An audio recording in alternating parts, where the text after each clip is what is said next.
I'll begin right now, and let's just as we get started, people will keep joining. And so, um, hi there, I'm Jeremy Lent, and really glad to welcome you all to this month's Deep Transformation Network live monthly meeting. And today, I'm inviting you to join me in a deep dive to explore the ways in which our minds get conditioned by the dominant culture and how to unlearn what's destructive there. I've noticed here in the DTN recently, there's been an increased emphasis on the question of decolonization emerging in the community and looking both at external structures of our colonized world and also internal modes of consciousness. I think most of us here in the DTN understand that the destructive tendencies of the modern world are things that are inculcated in us through our formative years. And not just the contents of our education, if you will, but the very system of schooling itself creates this kind of implicit conditioning that molds our worldview and our behavior. And it's from that context that I'm so delighted today to welcome here to the DTN some of the central figures from Ecoversities, which is a group I had discovered a couple of years back that I was just totally, and I was so thrilled when I came across them. They're a worldwide movement of learning practitioners committed to radically reimagining higher education, basically to cultivate human and ecological flourishing. And they're a community translocal. I love that phrase. Like of over 400 learning spaces are in 40 countries around the world. And they've been together for 10 years now.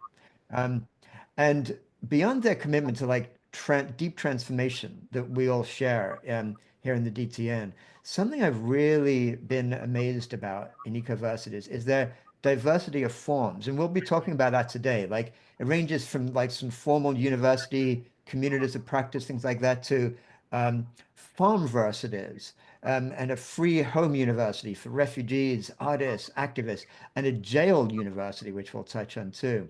And so this is some of what I'm hoping we'll get a taste of today from with the people we've got here from Ecoversities. So let me invite into the panel right now.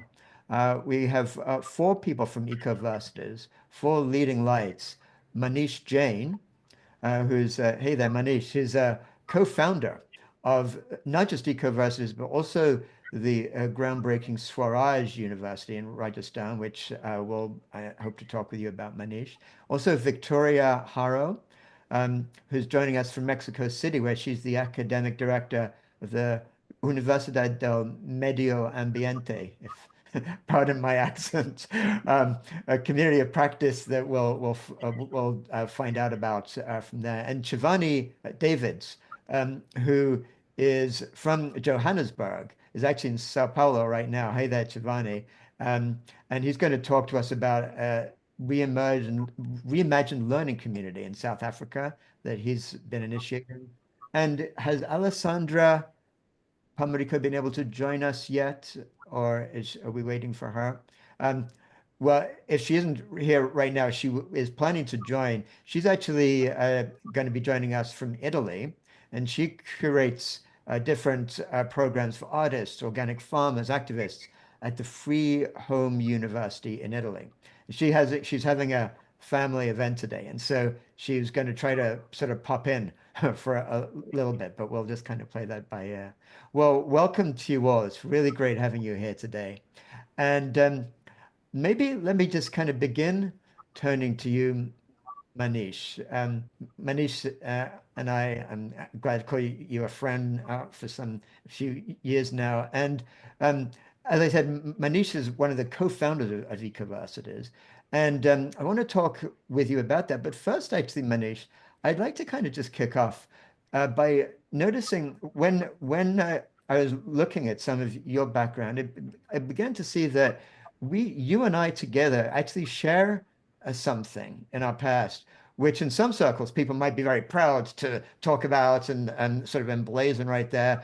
But I suspect that for both of us, there's some ambivalence to it. So in terms of my path, I did an MBA at the University of Chicago, went on to start an internet company, taking it public and all that stuff. And it took a total meltdown in my life and years of deep inner investigation to do some of the kind of unlearning, if you will, that I think you're all about, to end up on this path where I'm on now. And I saw that you got a master's degree in education from Harvard and then went on to become an investment banker with Morgan Stanley. And so I, I hope you don't mind me bringing up these dark parts of your path, but I'm just kind of curious, what was the pivot in your own life's path that led you on this kind of journey that you've been on now for years now? Yeah, thank you, Jeremy. It's so wonderful to see you, brother, and so grateful to be on this call with your whole community. And thank you for all the amazing work you all have been doing. I've been hearing about this network for a long time, so really, really happy to be here and meet more friends and brothers and sisters in this. Yeah, so I think my journey is a little bit strange. Almost there's it seems like what you're mentioning was another lifetime ago, but yeah, I thought at one point, I realized sense that things were kind of very deeply wrong in the world, and I thought that to change that, one had to capture institutional power. And so my journey took me on a place to all the what are considered the big centers of power, as you mentioned, Harvard, Wall Street, UN, UNESCO, World Bank, USAID, all of these places. And I kind of, as I went deeper into that, I started to realize, understand the game more deeply, and how a few things about it. One is that at first I thought I could capture the game, master the game, change the system through that, and I realized that the system wasn't really changing. I was changing in that whole process, and most of my colleagues, while they were being very beautiful human beings, had just kind of gotten very comfortable in the existing status quo. And so there was a personal kind of crisis going in because I had a deep commitment to actually serving the world. And the other was trying to understand the dynamics of the system, how all these different institutions are interconnected, how they're linked to a philosophy of life, which is actually very violent and destructive, and and creates a lot of deep loss in us as human beings. And so, after going all these places, I kind of became very depressed and frustrated, and I was like, "What's going on?"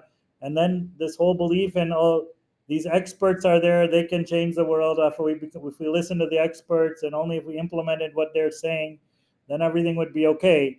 And then I realized that it's a good thing probably we're not implementing and following what they're saying, because one is the world is far more complex and diverse than any expert can imagine. And um, the only thing that's worse than these systems in a sense failing would have been their success. So if we actually started listening and implementing, we'd be in a worse off shape, I think.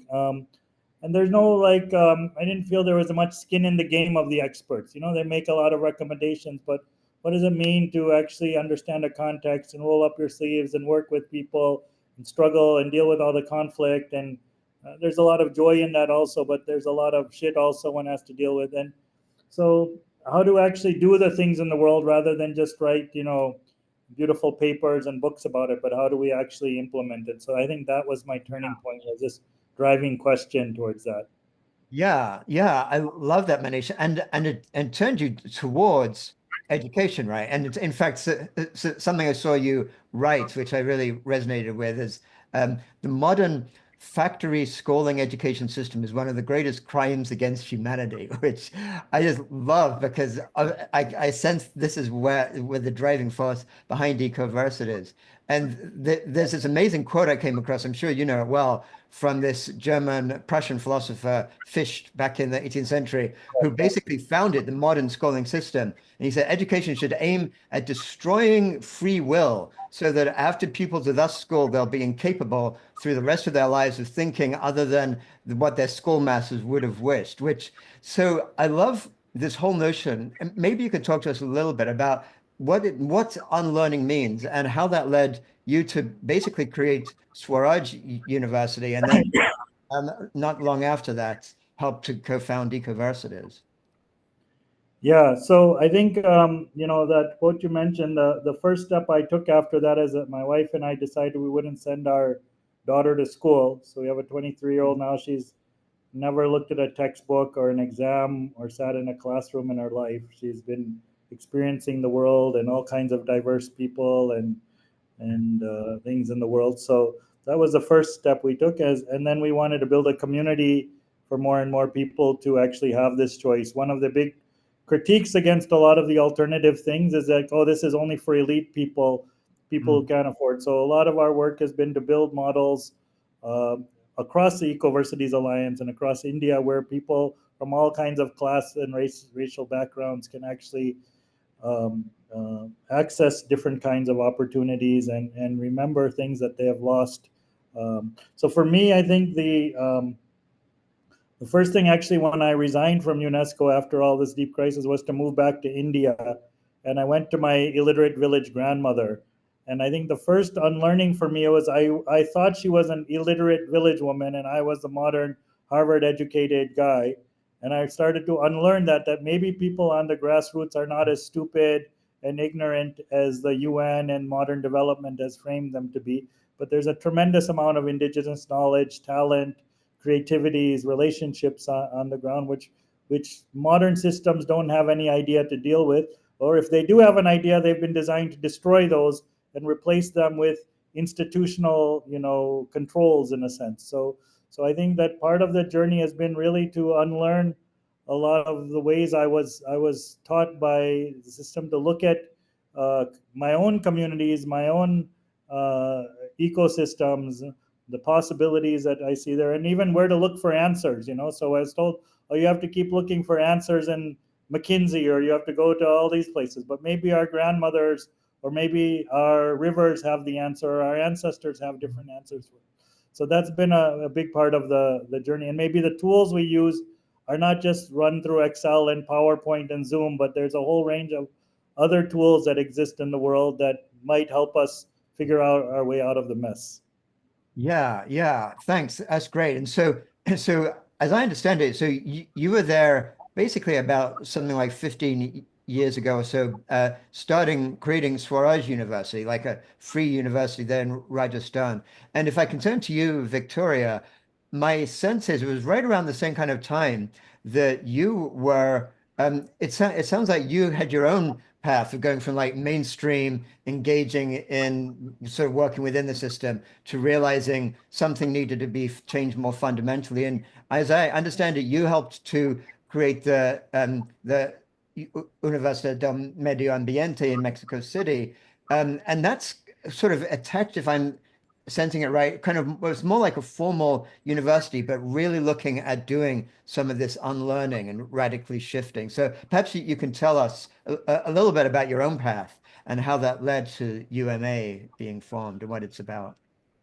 Sure. Thanks, Jeremy. And well, a pleasure to be here with the Deep Transformations Network, Yeah. speaking about ecoversities and the different views we have inside the Alliance. And yes, Universidad del Medio Ambiente, that will translate into University of the Environment, Uh-huh. is a university that is completely focused on sustainability of different degrees and different disciplines, but all centered in sustainability. It's not in Mexico City. It's 2 hours away from the city in a forest, in a little town and in the middle of the forest. And our view so I came from working 7 years in a big university in Mexico City, a big prestigious university, really saw the potential of that phase of our lives when we're like uh, becoming adults, and how that potential was not, just had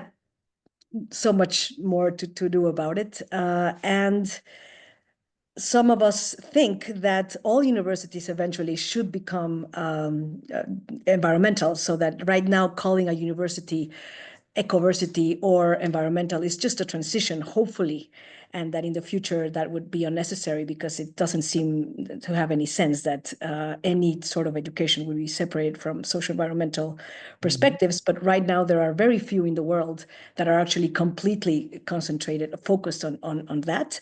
And our idea was to really explore the middle space, the creative middle space, to be a bridge between a bunch of things, to start with the formal and informal. So we are a formal university, we are giving degrees, but we also are not. So anybody can come into university. If you want a degree, you get a degree. If you don't want a degree, you don't get it. If you don't have the papers for a degree, that's okay. You can still go through the whole process.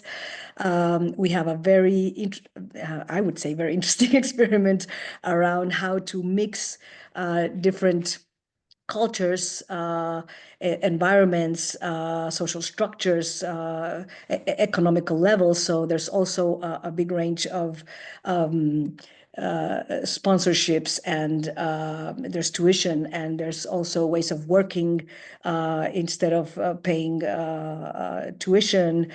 So we have just exploring diversity of ways of engaging in learning and studying. And the main idea behind UMA was to explore how to make a university that was a community of practice, a real community of practice, like the whole university. And so that has to work in several levels, no? So in small groups, and then in disciplinary groups, and interdisciplinary groups, and intergenerational groups. So it's quite a structure to build I mean, we are a very small university. We have around 350 students. So it's not a huge thing, but still a community of practice of 350 students is quite interesting in terms of making it work to really generate collaborative learning. So this is the whole point of a community of practice. So that's Totally. No, I agree. I think it's impressive, like 350 people actually interacting together in this way. And I think this is what I'm sensing more and more of the theme is that what I sense each of you are doing with Ecoversities is kind of moving away from this segmentation of education here and life and community over there, and actually blending it all together. So the education itself arises from the community and from the practice. And with that, this is where now I'm looking forward to turning both to you, Chevanni, and then to you, Alessandra. And by the way, Can I say one thing, Jeremy? Just to Sorry? add to this point, I was saying I think the entire purpose, one of the purposes of the alliance, Yeah. is to move away from a culture of like weekend workshops or once a month meetups, but actually to create this intense space where people can really practice and build a different set of muscles to actually look at ourselves and the crises that we're facing in a very different way. So it's not easy to just when people used to say, okay, we agree with you, Jeremy, what's the alternative? It doesn't just come out of hot air. It doesn't come from like a few hours a month. It has to be a deep, intense practice ground. And I think that's what we see all over the world are these grounds where people can come for a year, 2 years, 5 years, deeply immerse themselves and actually build up the confidence, the skills, the creativity, all of the things that we need to actually build new systems in the world. Yeah, that I love that. It's like this deep immersion is what I'm sensing. And yeah, and so like you're living the inquiry rather than just sort of thinking about it. Yeah, thank you, Manish. That's great.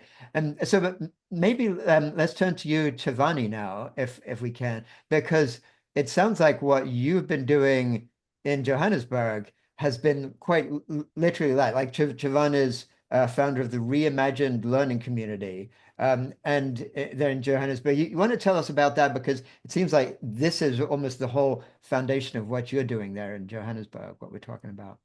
Same. First of all, just greetings to everyone, everyone seen and unseen that is present here in the space today, the territories that everyone brings into the space today. Today, what's feeling called right now to speak from is to speak from the perspective of the young people. They have been sort of my initiates into the Ecoversities. Before I knew it, before I had language for it before I met Manish, it was actually an encounter in South Africa that I met Manish, and yeah, Manish sort of gave me access to this portal of Ecoversities, that there are a bunch of other people around the world who are more than contemplating actioning, gesturing, moving towards something different. I can share just a very brief entry point for me was a moment where I encountered a young person, probably at the age of 5 years old, and they shared with me in a moment where I was like reading out aloud, and they would like move very close to me, and would read under breath, and I would invite them to say like, "Yo, Leah, why don't you read aloud with me?" And Leah said, "No, Chevanni, I'm not going to read." And I said, "Why?" And Leah said the most profound words I've ever heard a young person say. Leah said to me, "Chevanni, I'm a failure." And that just changed my world. And I realized that, we truly are in a place of crisis, deep, deep crisis. If we have a world that is naming or inviting young people to embody the word failure, and of course, with a blanket of shame and guilt at 5 years old, what does this mean for a person when they reach the age of 10 years old? What does it mean for a person when they reach the age of 16, 17?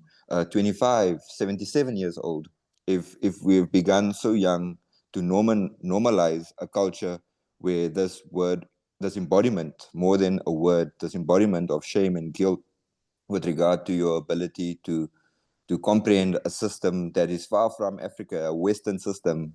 So that was the entry point. And from then on, the activism has began and the practice has began on remembering. Because the same young person who deemed or named themselves to be a failure was the same young person who had the ability to count in integers before there was language, before they were even like age appropriate level to count in integers and negative numbers. And then this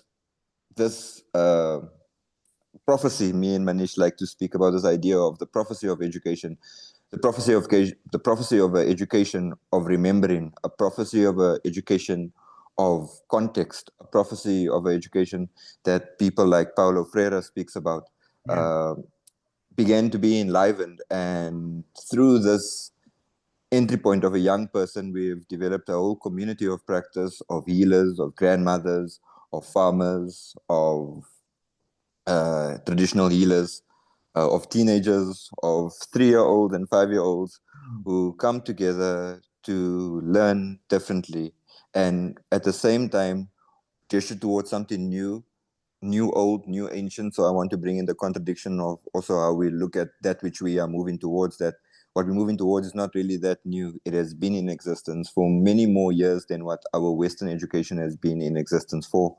So the real work is this remembering, a very sacred form of remembering.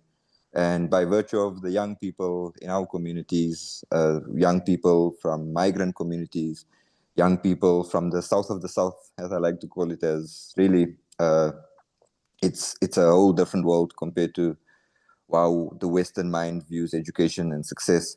It's there where it's in the cracks. That's probably another good word. It's in the cracks where something is moving and something is happening. I don't want to use too much words to describe it, and it's there that I find kin such as Manish, Victoria, Ali, this community right here. Yeah, I love that. And I love that. Yeah, that's in the cracks makes me think of our beloved Bayoa Kamalafe, who really goes so poetically and deeply into exactly that place. Yeah, thanks. And so much of this I'm getting, this is so much of the unlearning those Western structures, along with this very notion of education tied in with competition. Who says, I mean, like this whole sort of ridiculous artificial scarcity of competition where you have to have a winner, you have to have losers so you can have a winner, leading to exactly what you're describing there, Chevanni, with that 5-year-old philosopher who really turned things around. And let me turn to you, Alessandra, and thanks so much for joining us. I know you've got a whole family thing happening today, and so Alessandra may not be able to stay for the whole Q&A at the end, but I'm so glad we get to chance to get hear what you're doing though. And if you want to just talk a little bit about how you have been reaching out to different subgroups and communities in what you're offering at Freehome University. You want to just tell us a little bit about how that's both how that is unique and how it ties in with some of these themes we're talking about? With pleasure, Jeremy. Thank you so much for having all of us here, and thank you for everyone who came today. Yes, so Free Home University started 13 years ago, and very quickly we met the family, the conveners of the Ecoversities, and then we kind of went along together. It became almost one thing or big thing or something in where our practices were migrating into the other space and vice versa, especially vice versa, I have to say. But Free Home University started with a group of artists and curators and culture practitioners. We are in the south of Italy. We started as a very experimental project, which was both pedagogical and artistic. And in a way, we all came from the frustration of teaching or of the education, of learning the system in different ways and in different institutions, both the school, the university, the museum, whatever, these institutional powers that very often oppress or reproduce certain forms of power and asymmetries and privilege and so on. So it started with a very autonomous small project, which over the year extended, because of course we started with very political artists that were very much interested in create a community and in acting with and alongside community of struggles. So for us, the first tool was to actually live together, not to separate the space of life and our own social reproduction and the everyday life from the space of studying, learning, and artistic practice. But little by little, through a set of investigations that brought us to look for the production of very positioned and situated knowledge, of course, we start to explore everything that was around us, from the very first political choice, which is what do we eat and how do we from where we get the food. We started this investigation with the farmers, which then became part of our experiment. And then from that, we started also to see who is farming the land in respect of the soil, but also of the labor. And in the south of Italy, the agribusiness is very much still a system of slavery with migrant undocumented workers that are very much exploited. So from there we started to investigate around question of migration and displacement. So group of migrants or displaced people started to be part of our group, and every time we were living together, producing, investigating, making art, but also with the many convivial tools that Illich suggested this definition of the convivial tool against the industrial tool. And of course, there was always this relationship in between the forms we were creating within this small group and the macro outside, like the nanopolitics that we were somehow enacting by unruling, by kind of deconstructing all the way in which we were made to learn or to consider learning or creative action to build our own time space. And then from there, basically, now the group is a sort, and the initiative is a sort of self-learning, autonomous zone of knowledge production for artists and activists and community members. Yeah. So we work a lot Yeah. with LGBT communities and with everyone who is in struggle and who try to have to build a better world wherever we are. Yeah. Yeah.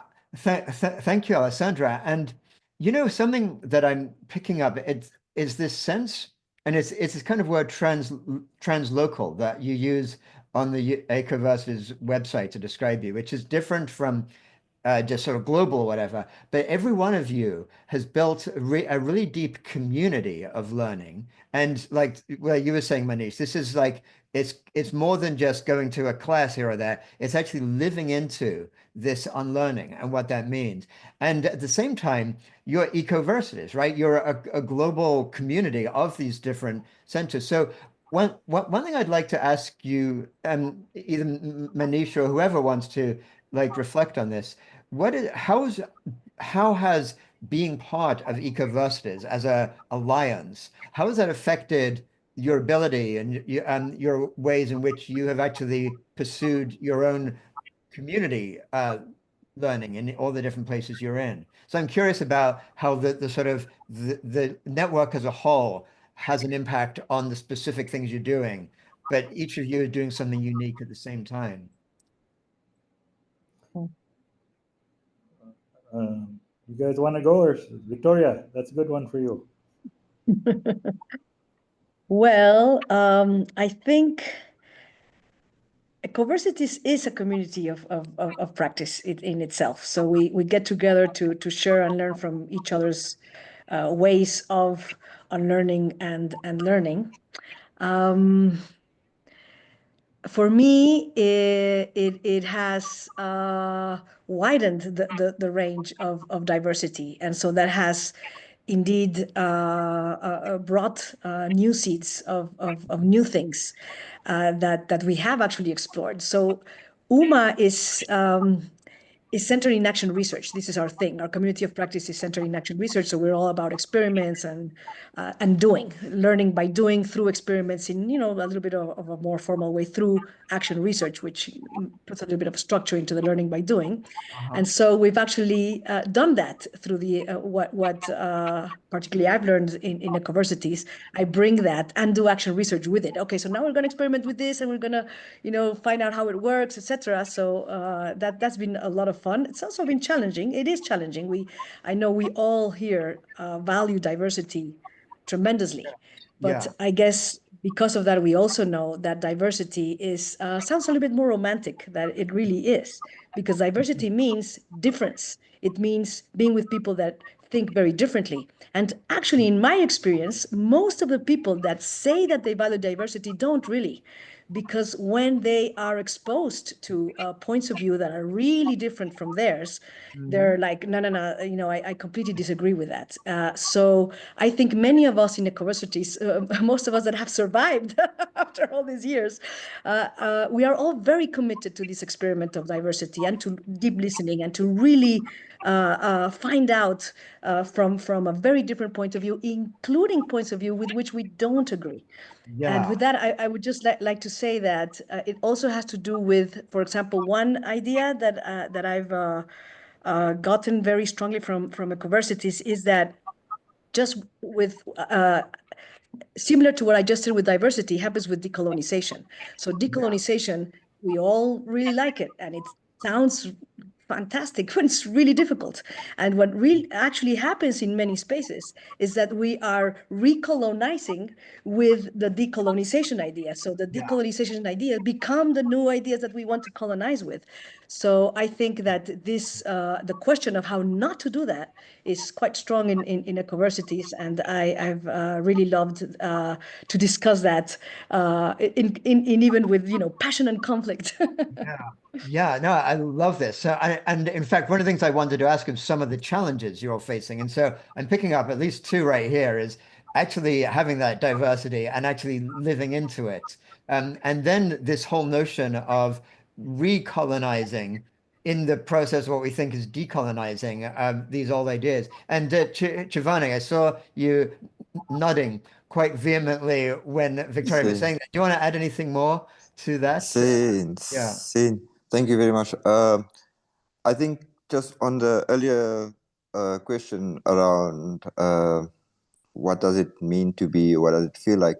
I think as someone born on the African continent, Yeah. and I think this is similar to anybody in the political, social, global south, that there's this constant gaze towards the north, constant gaze towards the west for answers.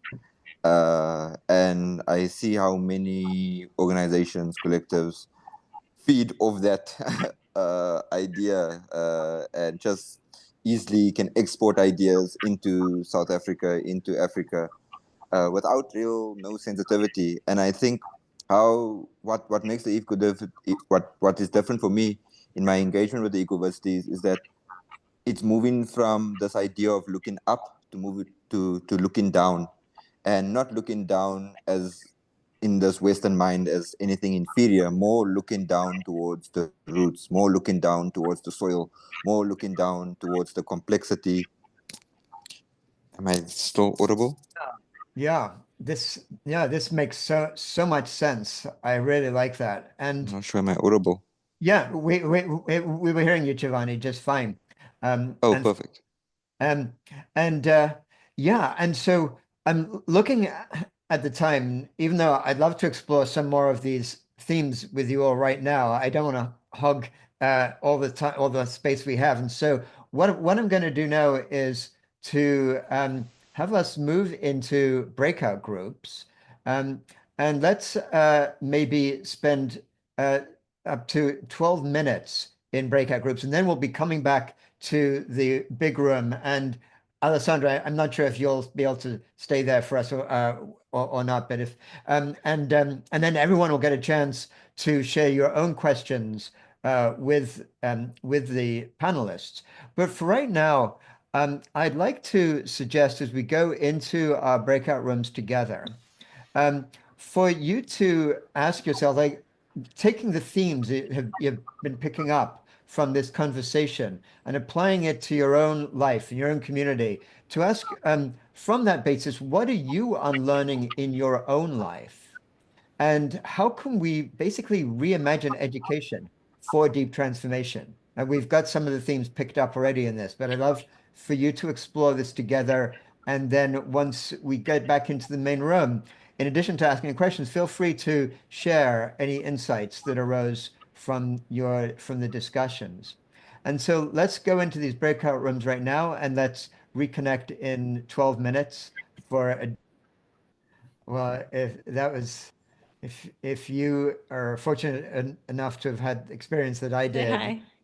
have had a great chance to really connect way more deeply. And this topic of unlearning, I think, is so alive for everybody because this is what we're all doing here. This is kind of what the Deep Transformation Network is about, is that.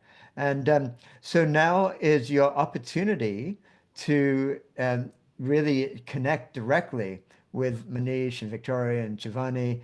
Um, and I think Alessandra may have left, or we'll have to see. But so if you have a question for any of them, just raise your Zoom hand, and you can also write something in the chat. But right, and Monica's has raised her hand. I did want to. There was one thing I wanted to ask you about, Manish, though, just to give voice to for a moment or two before we begin. We were talking about the different reaching out to communities, and I mentioned in the when we were describing our session today about Jailversity, but just that is so special. Maybe you could just give us just a quick heads up as to what you're doing with Jailversity, and then we can turn to Monica. And Yeah, great. Yeah, thank you, Jeremy. I think just quickly about that is like, so I started the question, what if we can start to reimagine what the prison is and what it's for? uh-huh. And also with the question of like, maybe, there's a lot of friends who I see in mainstream academia who are like struggling with the question of how do we reimagine higher education. They're quite aware of the acute deficiencies um, in that. But maybe that question won't start within academia. Maybe it'll start with places like the jail. Maybe it'll start in indigenous villages or favelas. Maybe it'll start with migrant workers. So the idea comes from there is like, okay, what is there in the jail? And if you think about it, like most of the in the 20th century, most of the most powerful visionary social leaders that we've seen around the world, they spent time in jail. So I had this curiosity, what happens to them in jail that they become so badass, and they're like, they lose this fear and they're able to articulate things in a very different way. So Yeah. that was my own. And, this other thing of a lot of people go to beautiful temples and places, for pilgrimage. So I said, maybe the pilgrimage is, in India, there's a saying that the fifth pilgrimage site in India is a prison. And so what if there to do our spiritual inquiries might be a different place. So we started with that. And so with the idea that maybe future leaders for the Deep Transformation Network, for the love revolutions that we want to see in the world, maybe they'll come from the prison, might be one of the breeding grounds for that. So I think that's the idea. And so there's all kinds of things. A lot of the inmates are faculty in the prison for us. There's tremendous, I said I used to think the smartest guys in the world were sitting in Harvard. Then I realized they're actually in the jail. They know how to make, if we give them this, if they connect to the mission of Deep Transformation Network, they will make it happen. I guarantee you it'll spread like wildfire all over the world. So that's the idea behind it. And we have like music academies and permaculture and organic farming happening in the jail, and art and dance and all kinds of healing practices, but which are quite regenerative in terms of helping people think more deeply about what's happening in the world, what their purpose is, and even how they can build a different. We use this term, I wanted to just introduce, livelihoods versus deadlyhoods. So one of the things around the Ecoversities is that the modern university system is preparing us for a deadlyhood economy. Global deadlyhood economy. And so what we need is to think about a livelihoods. What are those kinds of economies and work that is going to help us come alive again, our communities come alive, and our ecosystems to regenerate and come alive. So that's very much part of the jail university vision, as well as the people coming out are being connected to beautiful livelihood, whether it's with organic farming or with using music as a healing and community building tool, all kinds of things. It's really beautiful. Great. Thank you, Manish. That is so inspiring. I love that. And let's turn to you, Monica. Welcome. The floor is yours. Hi, everyone. I'm actually very curious. How can we communicate? And what would be the approach? What's your take? What would be good approach of communicating this idea of unlearning, so we don't come across as colonizers with new idea of unlearning? I said this because I was quite inspired by our conversation when suddenly we felt, I've been unlearning whole life and now that's what we need to do. And I felt, oh, it feels familiar. So I'm actually curious, what do you think? What's needed here, right? To again, share, maybe not spread, but open up this possibility of unlearning, but again, not to fall into the same pitfall or mindset that leads to learning or unlearning or colonizing. Who wants to speak? I can take that if you want. I think the first thing is to really have that question present, to really see that that is actually possible. I think many times the reason why we retort to reversal violence or reversal racism or reversal colonization is because they're so ingrained. They're so ingrained that we just go back to that. Like vengeance is such a horrible human pleasure. So just having the question present that this is possible, even if you have the intent of the exact contrary. So there is this idea that good intention. What was the word? The path to hell is paved with good intentions, something like that. this is the idea. So we can have really nice intentions and really have an identity that we're good people.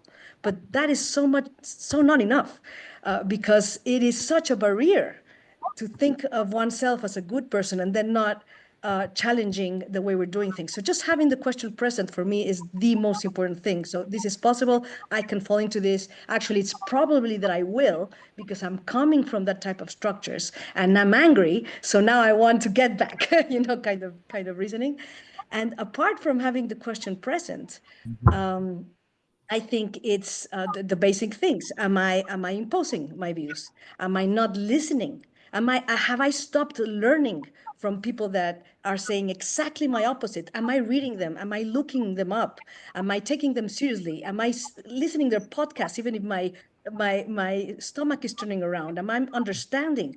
Am I deciding that they're evil and they're bad just because their ideas I think are not good for the world, so just sort of applying this checklist of am I doing the same thing that I would like to not be present in the world anymore. That's the way I would look at it. Beautiful. Thank you. Thanks, Victoria. Wow.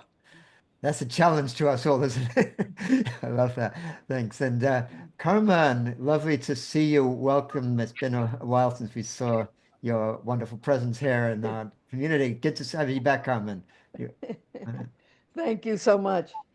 This question, I want to send it to all of you, Manish, Victoria, Alexander, and Chevanni. And I'm looking at, Victoria, something that you posted that has to do with my question. And it has to do with diversity. And you say diversity, as any sophisticated goal, requires a lot of training apart from heart, I believe. So, and I was a diversity trainer in education in Manhattan in the 1970s. And it was so intense for me as a Puerto Rican, and so deep and so frustrating that the passion that I had for education left me. I became cynical. I left education after getting a PhD in education, teacher training. I left it and I went to business school, Columbia Business School, and I studied finance. So here's my question to all of you. How do you in Ecoversities in your campuses or in your centers view equality, inclusion, and diversity? How do you view it and how do you address it? Yeah. Hey, who wants to touch on that? That could be a whole new session. Right. But, Alessandra, you want to speak to that? Yeah. Yes, can you hear me? Yes. I can try. I mean, in generally, right now, I feel this category have become a bit some empty, something on a checklist, right? That people do and try to start programs, and they just because they have to check the diversity, the equality, and so on, those boxes. And so, I mean, for us, first of all, by cutting this difference in between those who teach and those who learn, the difference in between the master and the students, we are all learners, we all teach from each other. So establishing that very horizontal setting where knowledge is shared in this way, and even authority is shared. So it's not that we think that it's so easy to build a very horizontal environment, but at least we need to make sure that power is shared and circulate in equal terms. Then, of course, I mean, trying to make environment that are mixed as much as possible, where everyone can access from different background, different ethnicity, different system of knowledge, like really trying to not yeah, to have environment that are really mixed and different and diverse. And then in that, again, one has to be very vigilant and alerted not to have those kind of prejudice or privileges that will inevitably somehow surge, to make sure we have protocols in which we can really protect those spaces and undo these habits to create asymmetry, whatever. Yeah. And and I have to say, a good dose of criticism and study of those type of powers, bringing this question up in the groups, but also with a good dose of deciding what we can do different, not to only stay in the criticism, in the critical institutional criticism, or just in theories, critical theories, which are very important, but then really test what we produce and try to check if we are really informing of our ideals something new, because often is even in the setting we create that these problems emerge. So it's always true, I think, also establishing practices of reflection, of analysis, and then action. And then again, we reflect on what we create, we analyze, and then we take action again, like testing, checking on what we're doing, and having the courage also to make mistakes, because it's through mistakes that we learn, and to adjust and to improve, without calling each other out, without blaming, but unfolding the system, and at the same time trying to imagine different systems. Yeah. Beautiful. It's a Thank you, Alessandra. Yeah. That's great. I love that thing about not calling each other out, because that way we can do the true unlearning, because we're not like putting up our defenses, because we can just feel safer in the journey we're all taking. That's thank you so much for that. And Till, let's welcome. Hi. Yeah, I have a question about so we're talking about unlearning things, which is super important, and sort of ecoversities being about maybe young adults. Yeah. But would it be better if we could not learn incorrectly in the first place? So do ecoversities have any links with earlier age education systems to try and get the good habits from an early age rather than correcting them later? Great question. Thank you. I can answer that a little bit or share some light on it. I think the other I'm still in the other question, so let me just Yeah. flip to this one. But I think that what our experience is has been that one of the reasons I personally got into questions of higher education is because it pushes down on all those other experiments that are happening for earlier age children. So in India, there's a lot of experiments, or even in the US or other places, up to seventh or eighth kids that you can do creative stuff. After that, there's no other option except going to the conventional university. So people get pushed back into the grind. And a lot of the experimentation gets halted from high school, around high school. And because people don't know what they can do and they have to prepare themselves to get in. And it was the same case. My mother told me, your daughter, you're in schooling your daughter, but she has to go to college, so she has to do all that other nonsense, even though you don't like it. And I said, well, let me think about it. And after thinking, I said, okay, I'll start my own university. So she'll have that experience. She'll be able to meet people deep. And that's kind of the spirit, that to open that up where people can be in more radical experimentation at younger ages. And even the people who are working with kids also have to go through unlearning and have to be open to questioning, because a lot of those experiments, I would say almost out of 50 years of study into them, most of them are getting corrupted or co-opted after a certain amount of time, because the pressures from the global economy start to creep into all of them, and the pressures for degrees. We have a whole campaign called Healing Ourselves from the Diploma Disease. And that I would relate that to the whole conversation on diversity also, that if we really want to get into those kinds of things, the way DEI has been framed as at least we feel in India, as a very colonizing framework. It's trying to standardize everyone within a certain notion of diversity, equity, inclusion. But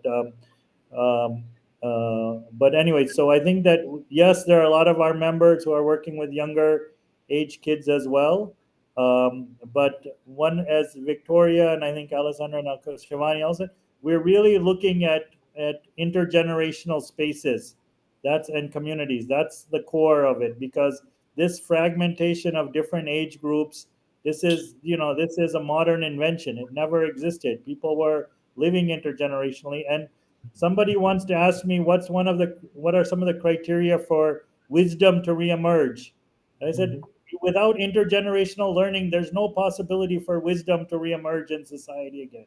So it has to be part of the core design of how we're thinking about these, not just saying let's continue with the same structures and try to fix them a little bit, but let's really think about what does it mean for things where intergenerational learning is. People are thinking what economy they're participating in, what kinds of politics they would like to see, how are they reimagining power. All of these questions have to be part of what we're doing with adults, young adults, with children, the ways we're running our spaces and things like that.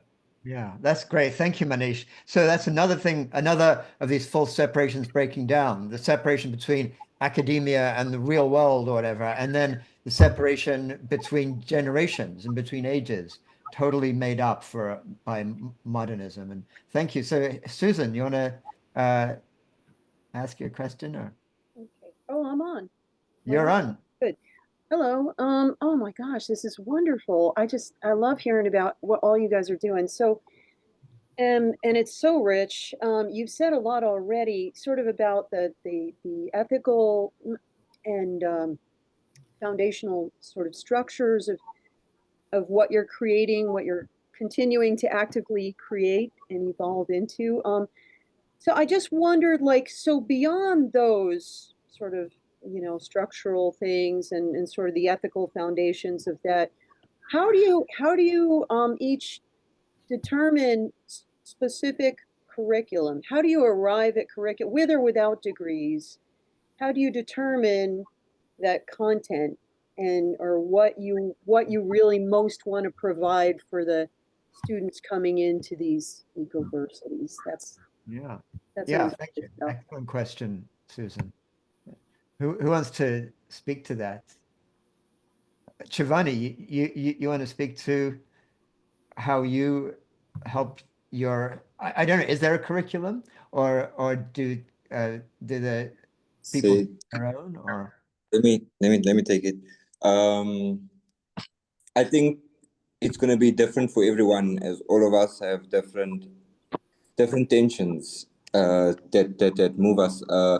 One of the entry points for young people or people that enter our community is basically what problems are they facing, or what challenges are they facing, and bringing their problems as gifts to the community, and building collective inquiry around sort of the challenges they're facing. So one being in Johannesburg, South Africa, that became sort of like a community project, was food.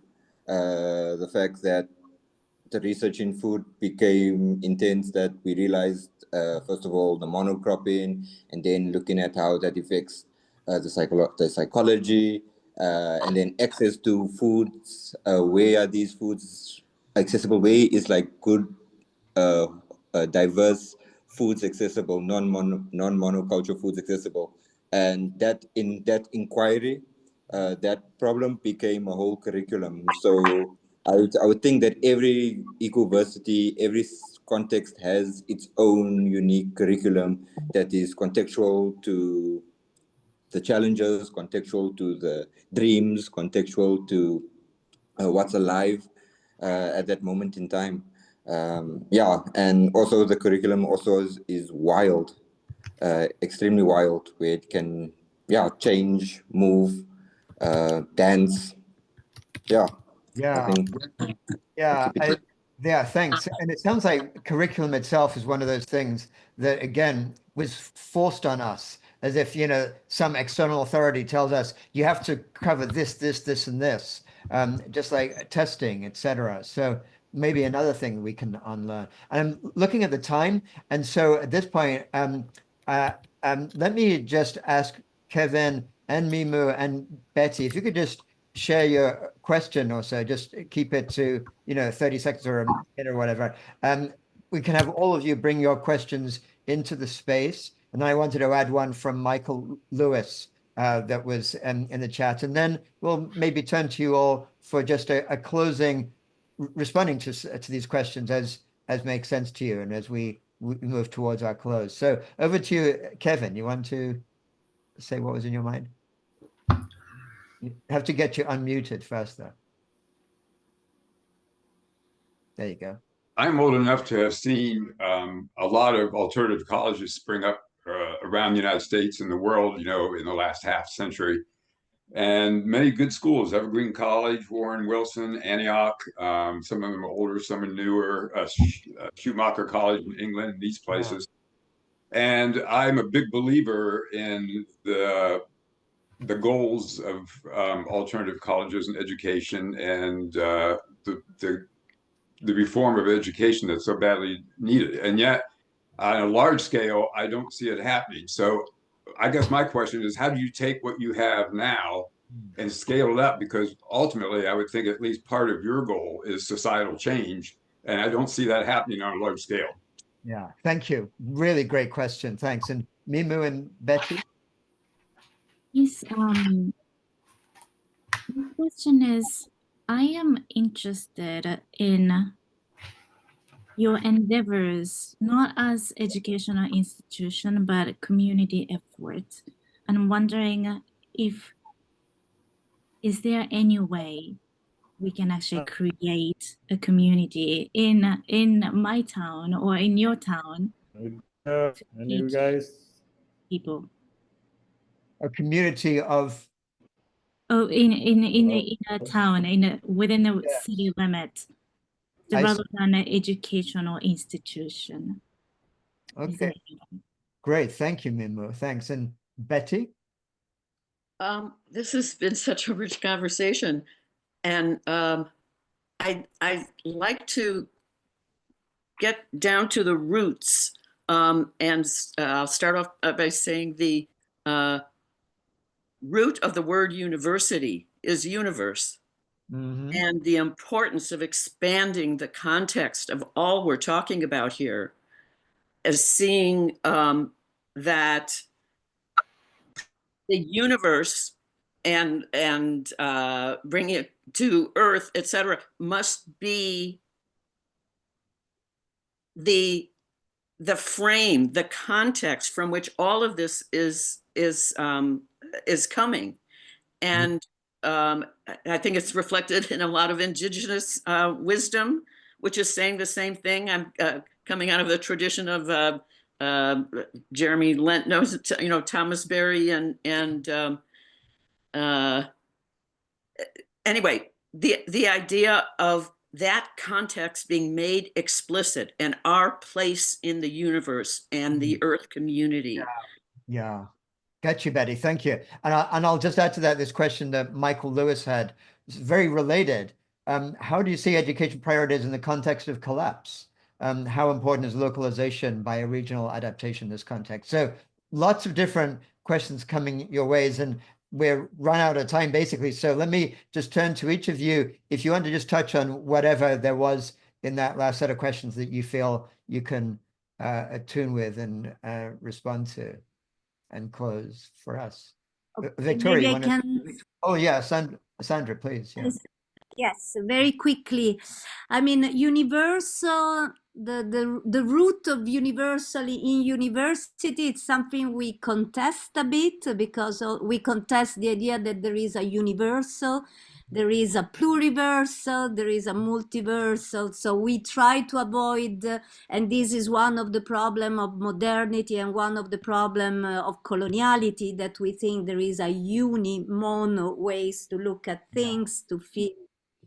And we try to expand on that, but for sure, I understand that you were bringing in this question of the cosmos, the cosmic, and we try to support learning with the community, human community and more than human community, and in that also encompassing and inviting also all that we don't know and the many universe that we may not know. So inviting also this dimension of mystery and unknowing. I think it's very important. It's one of the things I also learned through Ecoversity, being a materialist, through also the idea of ceremonies and spirituality that often is lacking our system of education. And just very quickly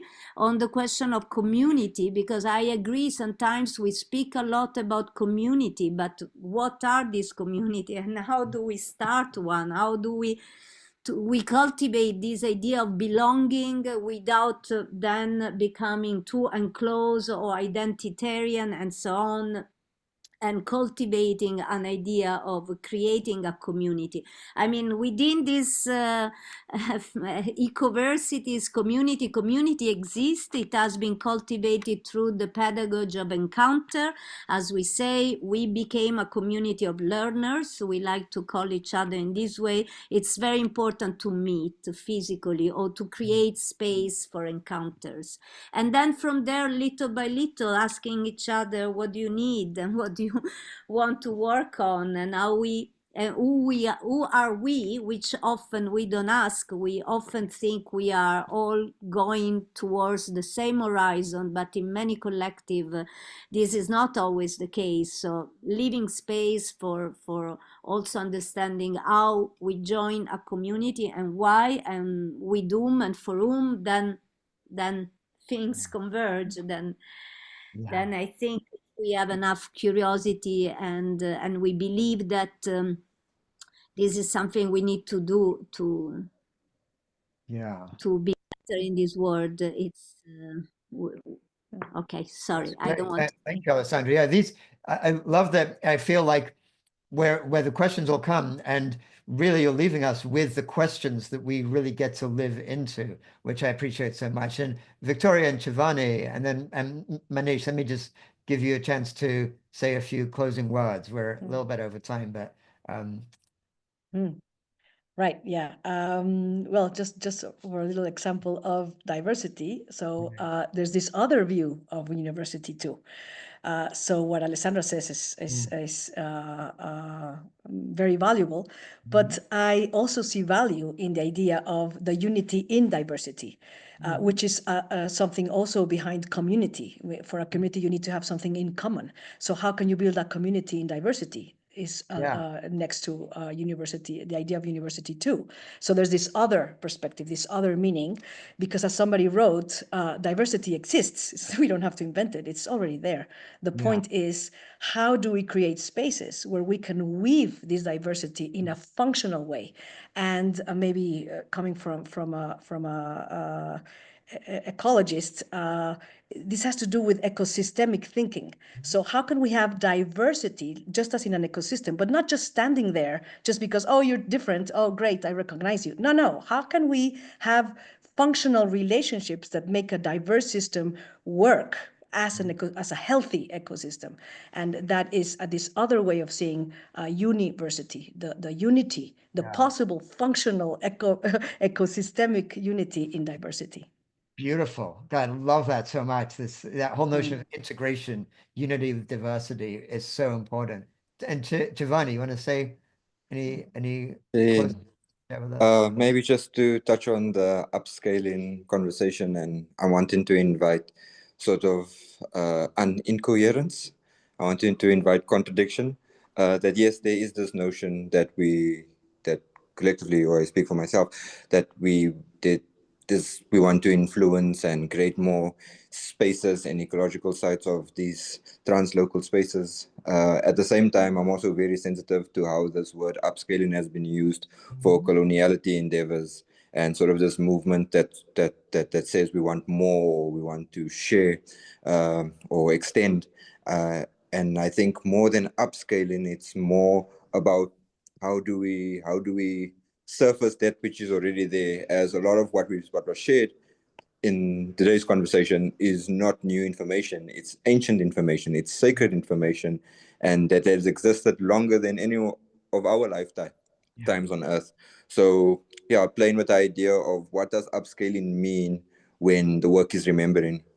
Yeah. Well, thank you. Thank you. Yes, it's all there around us. And then maybe just to, if I can turn to you, Manish, and I was curious if you could just spend a moment to answer just this question of all the work that you guys are doing in Ecoversities, so great. And then looking at the globe itself, this massive amount of forces moving us in the wrong direction. What we do need is like a way to take what you're doing and expand it out massively around the world to help our future move in a different direction. And I'm just curious if you have thoughts, or if there's something within the vision of Ecoversities around that.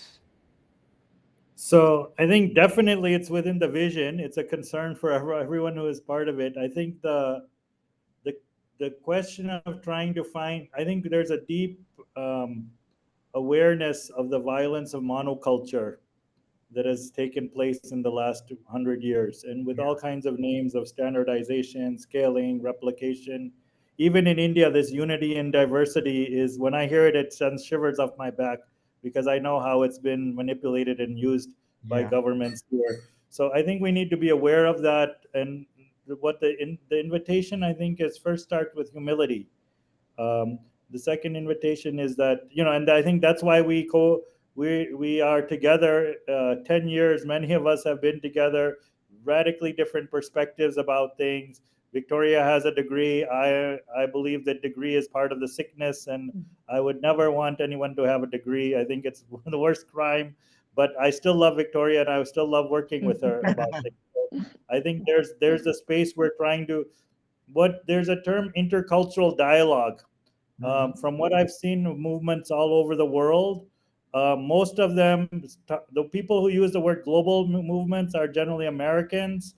They love to be global, and again, the hubris that surrounds all of that is very, very evident. And what does it mean to enter into very different intercultural dialogues? It's a radical experiment. It's beyond DEI and all of that, to actually try to understand. We had an event last year. People all of a sudden are talking to their ancestors, and all kinds of crazy things are going on there, or perceived as crazy. And some people, it's very much in their daily life and part of it. Other people, it's the first time they're seeing it. And how do we hold that inquiry together is, I think, a really, really important question, because a lot of these things, when people start, I grew up with the academic tradition. Oh, this is superstitious, this is not scientific, blah, blah, blah, all of those things. But how do I be in a different cultural system where this is very much alive, and the more than human is a very much alive part of people's cosmovisions? So I think this intercosmovision dialogue is one of the core experiments. The other thing is, this question that was coming about, all these US experiments. Again, notice they're all US or UK based experiments, and they are all dying right now. If you look around, they're actually collapsing under their own weight, because they reproduce the economics of the dominant system.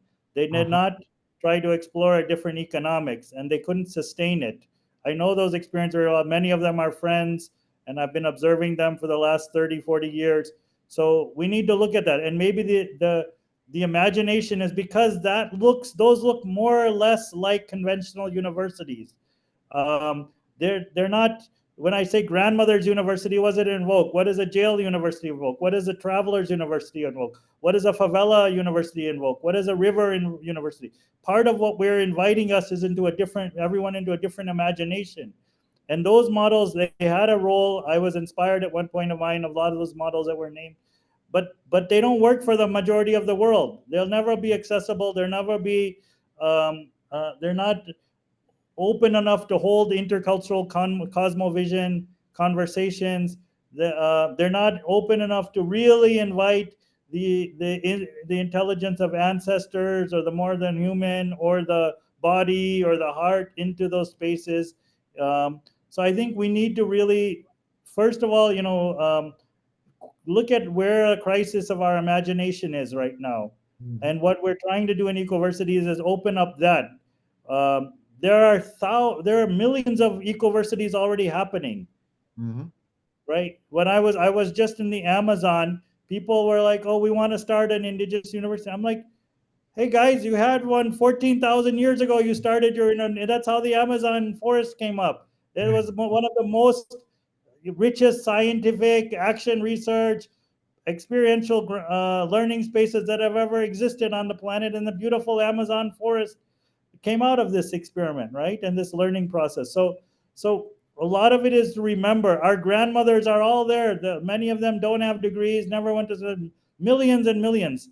So the crisis, I think, is in the imagination and the scarcity. You mentioned that earlier. The scarcity of how we are thinking about it. Once we are able to see the abundance of knowledge systems and approaches that exist, the scale question is actually irrelevant for me, because then it's a matter of how do we connect to all of those different things. We can build different platforms, and how do we host them in a deeper intercosmovision dialogue, which is more critical, I think, if we really want to get out of reproducing the same logic, because the people who are talking about the crisis are the people who created that logic in the first place, and they're trapped in that logic. So what we're trying to do is saying that there's other ways to think about life and exist in life. And unless we create those, as I said, a different economy, different kinds of what we're talking about, moving from mainstreaming to many streaming. So what is a politics of many streaming? These are like the inquiries we need to get into. So more than just reproducing a lot of stuff and making ourselves feel less guilty, I think it's time right now to go into depth in things and actually find things that are going to help regenerate life in different ways. And that's where the movement will be stronger. And they're existing. It's just a question of our own lenses that we've been conditioned with to come out of those lenses and start to see those possibilities. This is so great, Manish. Thank you so much for closing us on that note. And I'm really sensing from this session, people often talk about reimagining this or reimagining education. This is what you are actually doing. You're totally disrupting these ways, the fundamental barriers and constraints that we have in our modern way of thinking. And this is what I love about your work. It's radically going to the places we need to go and asking those questions. And thank you so much. And I just put in the chat for people who want to follow up with a more reflective session on Thursday. Please sign up for this circle of practice that we have, which is more of a kind of peer, quieter, reflective space where we spend space going in a circle and hearing each other's sort of deeper reflections. Could be about this, could be about whatever you bring from the space. So, so you can sign up for that event on Thursday. In the meantime, just wanted to share my gratitude with all of you, Manish, Alessandra, Chevanni, and Victoria. This has been such a rich conversation. I really feel my mind has been opening up on an account of it. And I know that we've all been exploring that. And this is going to really help us in the DTN as we approach, we've got our own collective practice of really going deeper into decolonization, what it means. And some learnings from you today, I think, will be really valuable for that. Thank you. So, Jeremy, I just want to thank you one more on behalf of all of our friends. And we had, 4 experiences, and it was very difficult to choose who should come and represent, because there's so many beautiful examples, and each one opens up us in different ways. But thank you, and I hope this is a real start of more deeper collaboration between. We talk about ecoversities as being very porous. So we like to be incestuous with lots of different movements and alliances and networks. So I hope this is the start of some beautiful incest. Yeah, thanks so much, Manish. I have the same desire myself. And I know there's so much of a push here in our network, in our global network, for exactly this kind of inquiry. So thank you.